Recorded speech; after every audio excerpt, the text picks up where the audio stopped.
In this particular video, we are looking into the details of anatomy of dicot leaf. So, dicot leaf has three parts present in its anatomy. The outer part is the epidermis, which we talked about in earlier video.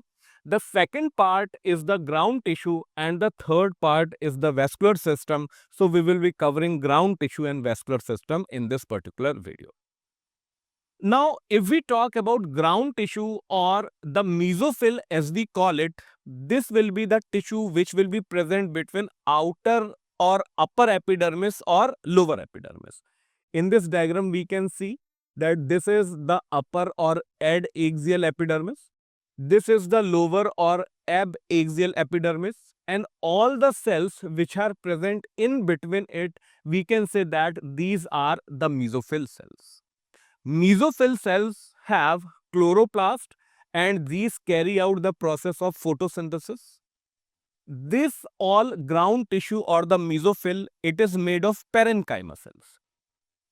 Now, these parenchyma cells will be of two types. The first type will be called as palisade parenchyma and the second type will be called as spongy parenchyma.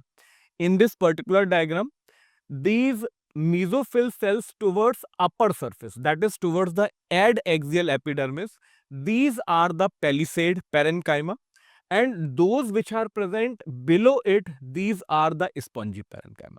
We will look into the differences between the two parenchymas. So, palisade parenchyma, it is present on the upper surface, so we can say it is adaxially placed or present below the upper epidermis.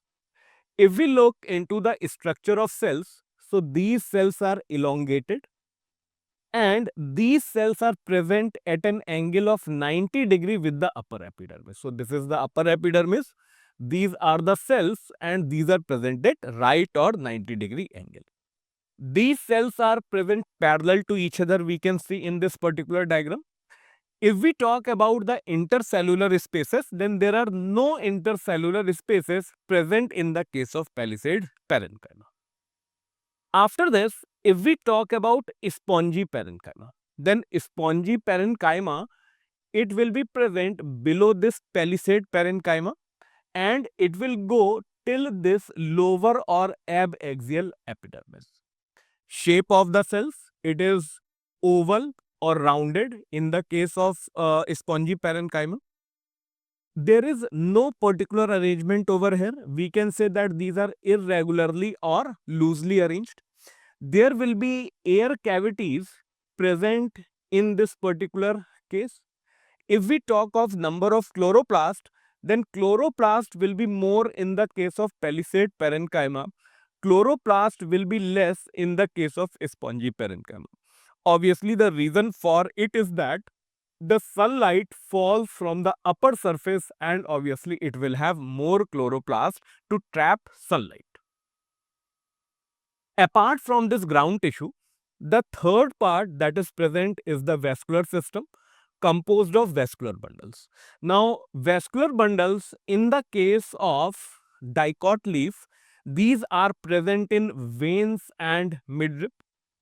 The size of the vascular bundle will be dependent on the size of veins which are present in this leaf. So, if the veins are broad, then vascular bundles will be larger, and if the veins are thin, then vascular bundles will be thin. Now, in dicot leaf, if we talk of the venation, then venation is reticulate venation. Reticulate venation is the venation in which midrib goes and from this network of veins is present. So, we can say that diameter of veins will vary, and as the diameter of veins will vary, so the size of vascular bundles will also vary.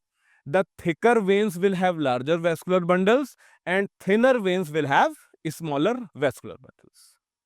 After this, the type of vascular bundles, these are conjoint. So, phloem and xylem will be joined. Cambium will be absent, so it will be closed.